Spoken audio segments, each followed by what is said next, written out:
Welcome to the Confident Retirement Podcast. Is doing the most important things alone a good idea?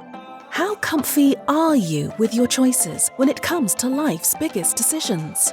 What is real peace of mind with financial confidence, and how can you get it? Kris Flammang and Mark Peachy are the founders of LPF Advisors in Sarasota, Florida. On the show, they bring together the best and brightest minds to share with you how to have a more confident financial picture. They empower listeners with simple, common sense and financial wisdom. And now, here are your hosts from LPF Advisors.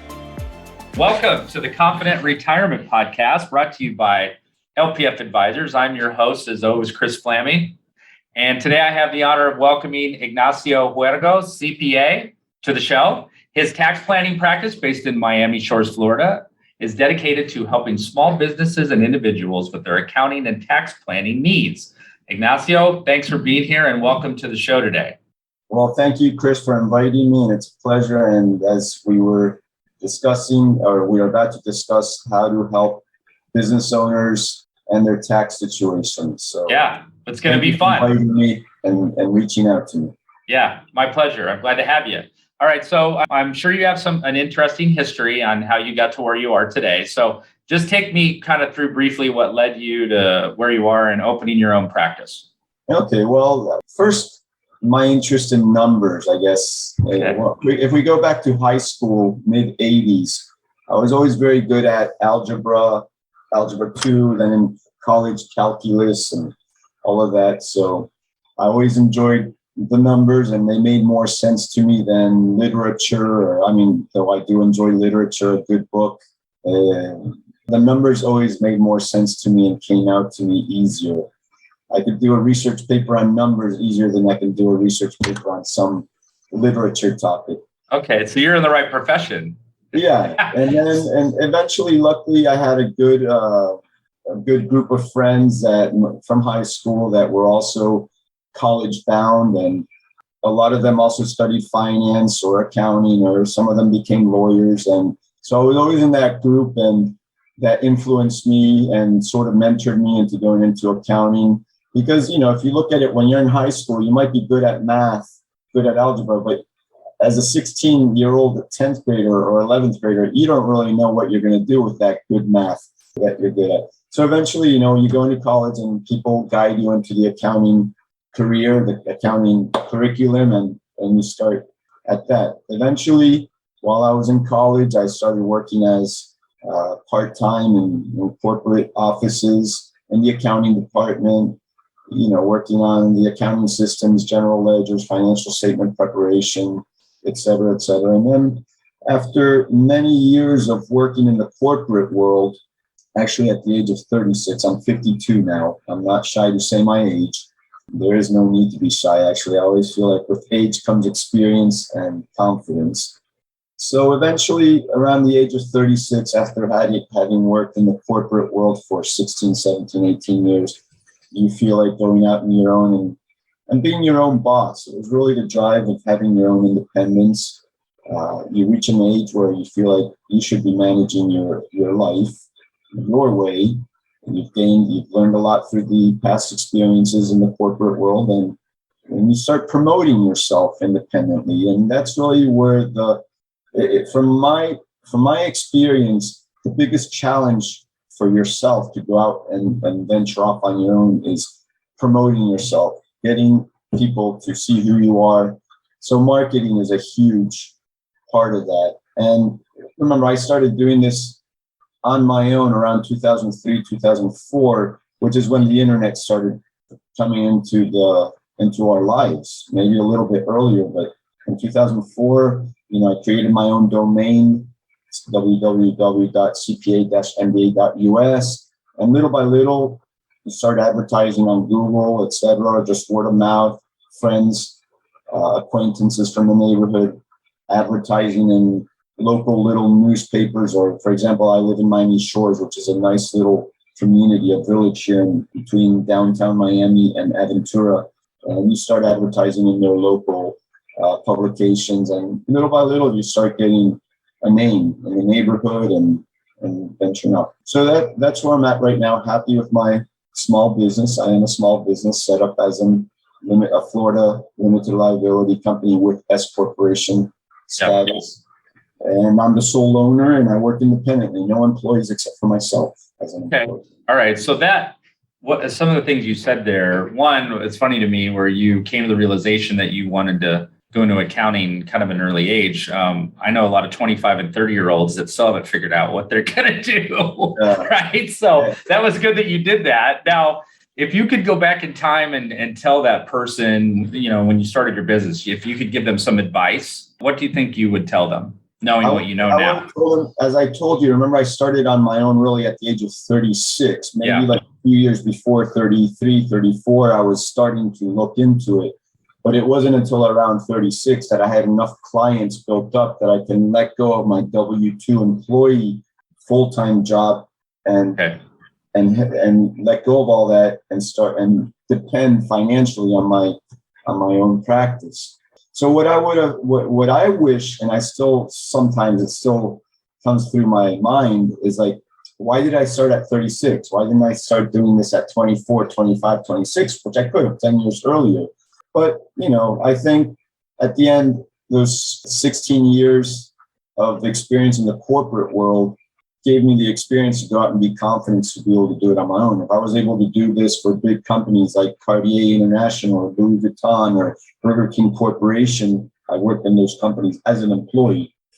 Those are a lot larger corporations or entities than clients I service now. Most of the clients I service now are small, typical mom and pop size, husband and wife or partner, two partners, one owner only kind of companies, which are a lot smaller to manage than a big corporation.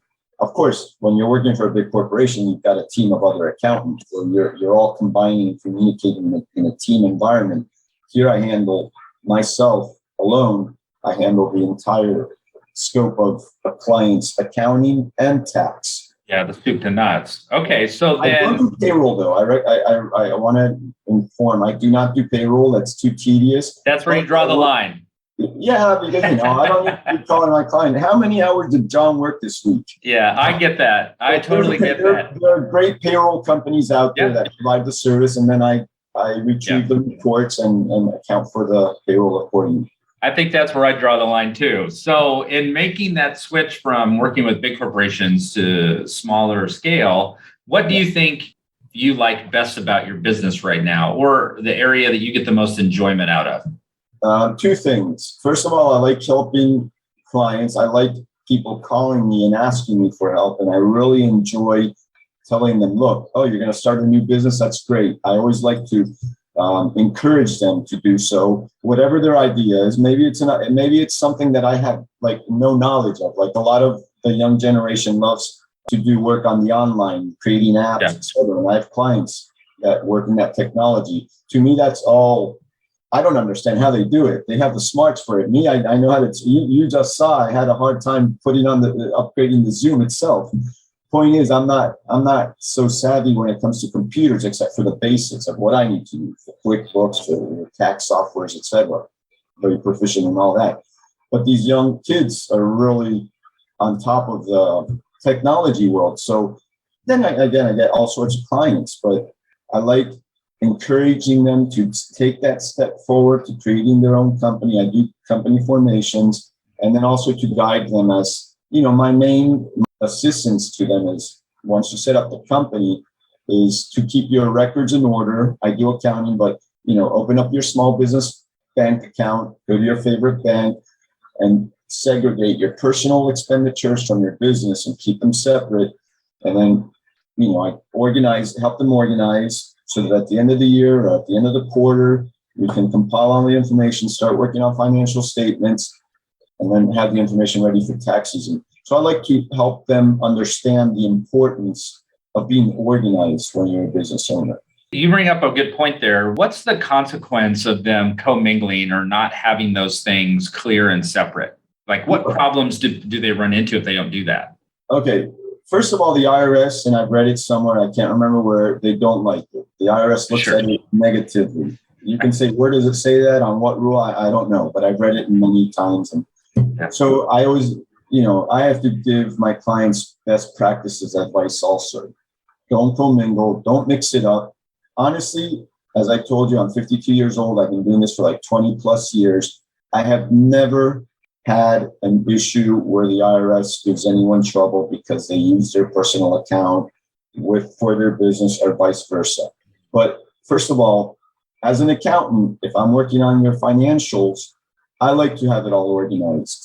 It makes things more simplified. For example, if you're my client and I tell you, okay, Kris, send me your 2021 bank statements of the business. You're going to send me your 12 months of bank statements, whether it's a PDF file or the QuickBooks file that you can download from the online banking.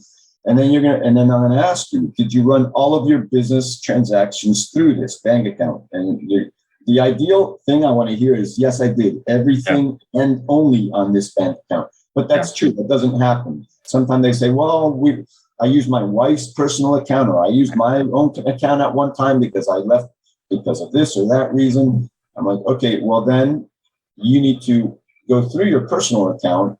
I don't want to go through it because I'm going to have to weed out specifically what is business when 85% of it is probably personal. So it's like, get me on an Excel file, all your personal expense, all your business expenses that you utilized on your personal bank account. So that gets more tedious and more, the less source documents you have to work with, the less complicated the accounting is. But to be honest with you, what your direct question is, what problems have I ever seen? Just messy accounting on their part. And then I have to go through and organize it. I have never seen the IRS question any of that or never come across that kind of an audit. Usually we can talk about audits later and all that, but I don't want clients to get too comfortable as in like, oh, they never check. IRS never checks that. They can check it. And then that would be, you don't want that. So. Yeah. So you mentioned that you help people with business formations, right? Yes. And creating the entities. Yes. So Florida. I didn't prepare this question, but I'm just curious. Have you ever had someone pitch you an idea of a business that they want to form and you thought, this is the dumbest thing I've ever heard? Like this idea is awful. I should really encourage them not to do this. No, honestly, no. I don't. Okay. Every business is a legitimate business. I mean, I have acupuncturists, yoga teachers, karate teachers, dentists. You can't say no to any of those. Right. But I'm talking maybe something far-fetched that was like out of weird. Honestly, no. I mean, okay. Maybe, one interesting thing, and if you don't want to put this in the podcast, you don't have to. One interesting thing during the COVID period, a lot of new people started new businesses. Yeah. Maybe it was because they were temporarily on furlough from their employer. And then a lot of people started creating businesses with Instagram viewership, maybe other online viewership, like OnlyFans. I'm sure you've heard of that.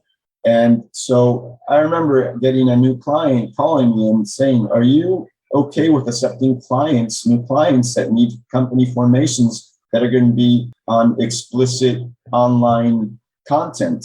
I'm like, at the end, doing accounting and taxes, it's about showing the IRS what the net income is that's going to be taxable. So irrelevant of what the industry is, I can help you with your accounting and your taxes. So yeah, you're agnostic from that standpoint. Right. But no, that would be like the weirdest industry that I saw. But it's not. It's legitimate. So there's nothing awkward about it. So what do you think is the biggest misconception that people have about what you do?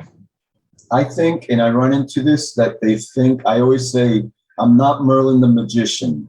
I do accounting and I do taxes. I have people call me for law services, for legal service. I'm like, I'm not a lawyer. Oh, but my uncle said accountant, talk to your accountant about that. I'm like, no, talk to your lawyer about that. Once you set that up, like setting up estates and all that. I don't do that. That's more of a legal implication. Now, I do the tax returns for an estate or a trust because they have to file annual tax returns just like companies do or just like individuals do. So in that case, I refer them to a lawyer. I know good people that can help in that situation. Yeah. Not sure. So question directly. Absolutely. Yeah. When you're dealing with small businesses specifically, what do you think their common blind spots are? What is it that they overlook or they're not seeing because they just don't have the experience or they don't know? Okay. One thing that many new small business owners are uninformed of, if they went from an employee and now they're starting their own business, they don't realize that on the net income of their new business, they have to pay income tax and the famous 15.3% Social Security Medicare tax, which honestly freaks them out in a bit when they realize I have to pay that also, but I used to get it deducted from my paycheck. I'm like, as owner of your own company now, you're responsible for that. Of course, as you might be familiar, there's ways to minimize that Social Security tax through forming an S corporation, et cetera, where you assign specific salary on the global net income of the business. So you don't pay Social Security Medicare tax on the entire net income. But a lot of people run into that problem and they become a little hesitant to being their own owner. And they're like, well, then should I still keep my old job and just keep as an employee? I'm like, you have to look at it beyond taxes. Sort of like what I was telling you, if you're your own business owner, you have the freedom to work at your pace. It requires a lot of responsibility that maybe as an employee it doesn't, but you're in charge of your own responsibility. I almost tell people, don't let that intimidate you. You know, when I first wanted to buy my home, this home that I'm in right now, when you're 25, I was like 28 when I bought this house. People tell you, oh, but be careful buying a home because the plumbing might be off, or this, or that, the roof might be leaky, and they try to scare you off from buying a home. But no, once you actually move into the home, you take care of the issues that you need to resolve the home on a step-by-step basis. It's the same thing with owning a business. Be responsible, it'll come through. And if you're profitable, sure, you have to pay your taxes, but still the benefits of making income on your own, in my opinion, and the freedom you get from it is priceless for me. Almost. Right. Yeah, there's a value in that, and it's worth the cost. Absolutely. A human value. We won't call it, a human value. Yeah, work-life balance or whatever you want to call it, or having control and the freedom. Okay, so without sharing any personal client details, can you think of a satisfying client experience that you had recently? Some problems they were facing, how you helped them fix that and come through?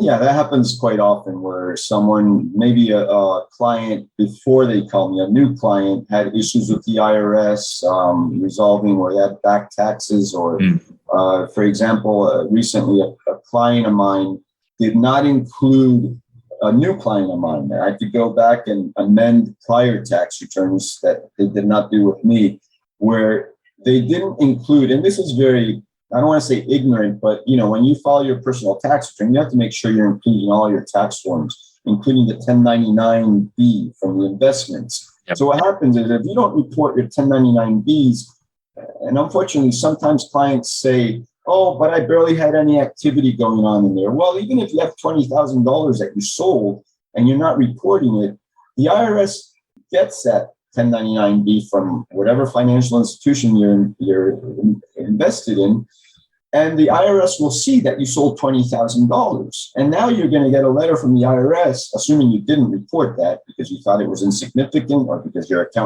prior accountant didn't ask you for it. Now you get a letter from the IRS 3, 4, 5 months down the road saying you didn't report $20,000 of income.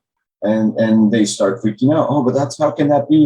Because I really didn't make $20,000 on that investment. The cost was $18,000. Well, that's why you have to include that so that your net gain is $2,000. But the IRS only sees the sale proceeds. So they think the basis is zero.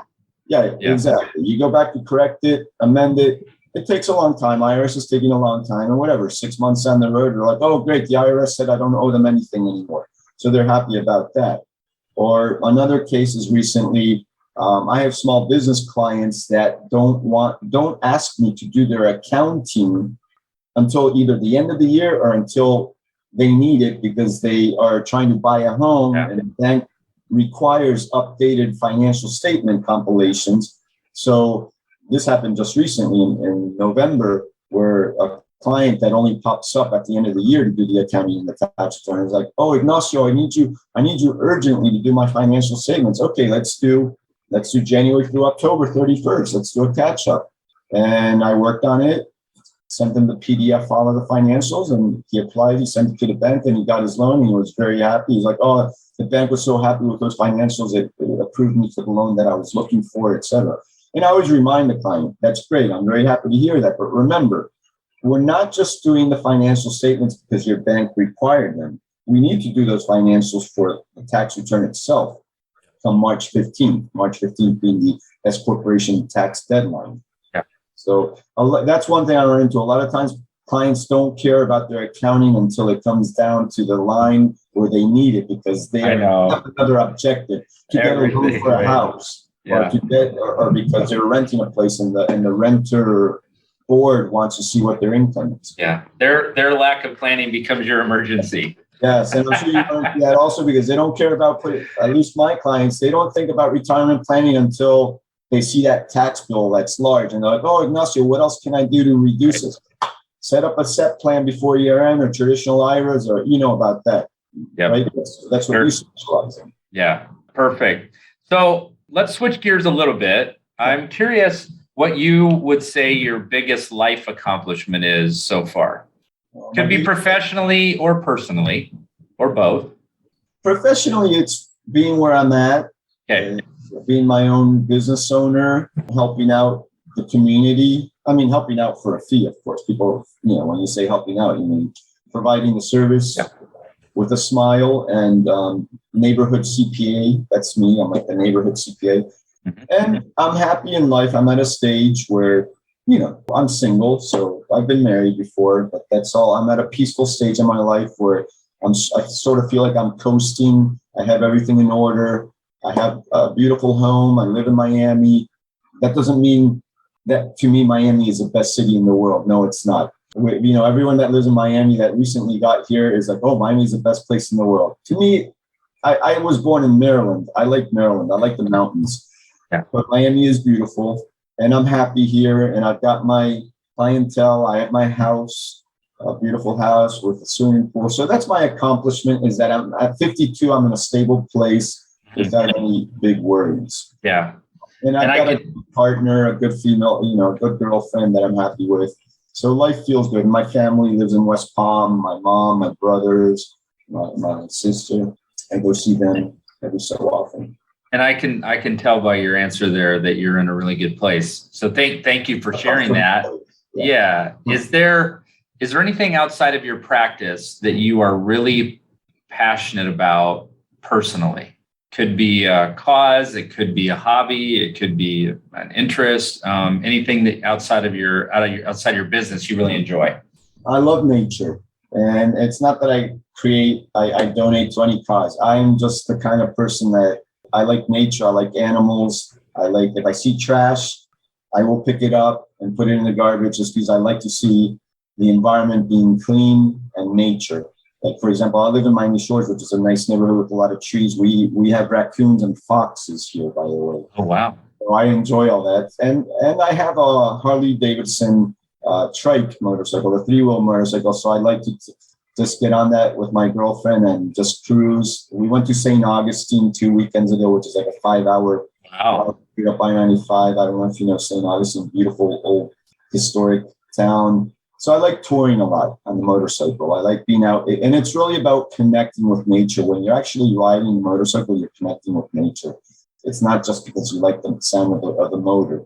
I like the view of the outdoors more. You feel it when you're riding. So yeah, and it's different than a car because you're exposed. Yeah, because you've got the windows raised up and the radio on. But yeah, other than that, I like the ocean, of course, being in Miami. But that's a summertime thing, Yeah. Right. Not this time of year. So you can, but the Canadians come down and they jump in the ocean this time. For me, it's a little cold in December, January. And crowded. So yeah. Let's switch back to your business. What would you say your biggest opportunity is right now in your business? So something that you're most excited about, not really what you do for the clients, but like the direction that it's heading, or maybe an opportunity that you've identified in terms of growing your business or making it better than what it is now? Yes. Well, first of all, I believe in that old saying. I believe there was some financial firm that used to say it. I grow one client at a time. Oh, yeah. I can't remember. It was an old man. Yeah, I remember that too, and I can't think of who it was. That was in the 80s. Yeah, like right. 10 years old, and I still remember that. But I like that saying. I grow one client at a time. I don't believe in expanding overnight from a small business to a huge business. I like maintaining my practice at the neighborhood CPA level. I'm not looking to be the next H&R Block. I don't want that. I don't care for that. But when more directly with respect to your question is, my main core of business is tax preparation for business and for personal, and then accounting, also preparing financial statements. I use QuickBooks software, which is great. I'm not here to promote QuickBooks, but that's what I use. But the next thing that I've been getting into a lot lately is tax planning. I discovered this tax software that really emphasizes on tax planning, which I've always given that advice on a very, I'm not going to say superficial level, but not in-depth level to my clients. So client asks, hey, Ignacio, okay, we got my balance sheet, my profit and loss. This is my net income. This is my W-2 wage. What can I do more to save on taxes? This is probably something you're very familiar with in your industry. And of course, retirement planning is one of the major tools to reduce your tax bill, your income tax bill.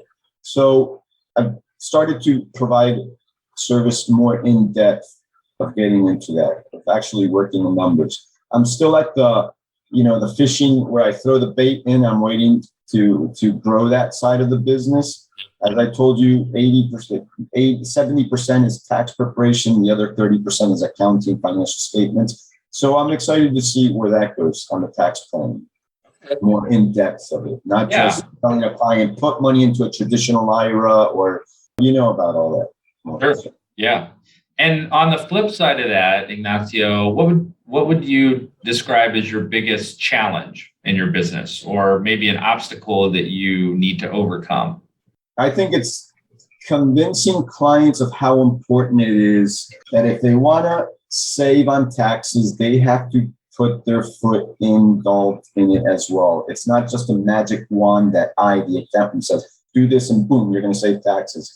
They need to get involved. If they want to put into retirement, they have to put that money into retirement, which is sometimes it's hard for them. They're like, no, but I want to enjoy my money today.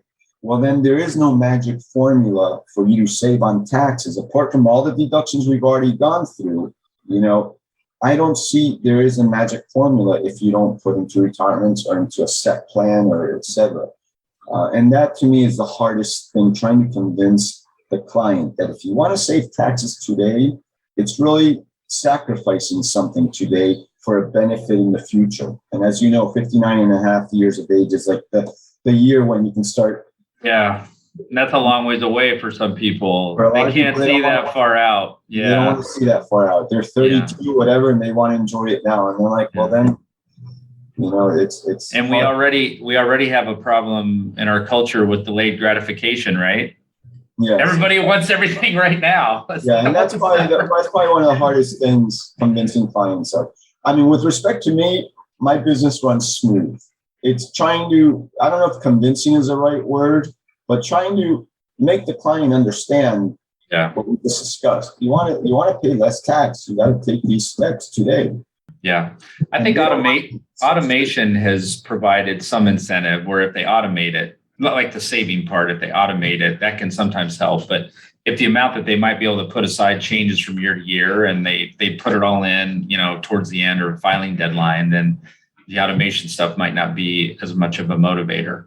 Okay. Right. They discipline themselves to do that. Yes. Yeah. Right. I'm curious if people want to learn more about you or contact you, what's the best way for them to do that? Well, normally through telephone I always answer my phone unless it's a Sunday or something. Okay. Telephone 305-978-7813. I'm also on Facebook, the Tax Firm LLC, Ignacio Huergo CPA. And what was your website again? www.cpa-mba.us. CPA is in Certified Public Accountant, MBA is master's business administration degree, the college degree. Okay, great. Ignacio, listen, I want to thank you for taking the time to be here with me today. It's been a true pleasure to interview you. You've been an insightful guest, lots of good information for our listeners and people who watch. We've been here with Ignacio Huergo, CPA. Thank you all for listening and watching the Confident Retirement Podcast brought to you by LPF Advisors, where we are raising the retirement confidence of everyday people and business owners one show at a time. Thanks, everybody, for tuning in, watching, or listening. Have a great day. We'll see you next time. Take care. Be well. Thank you, Kris.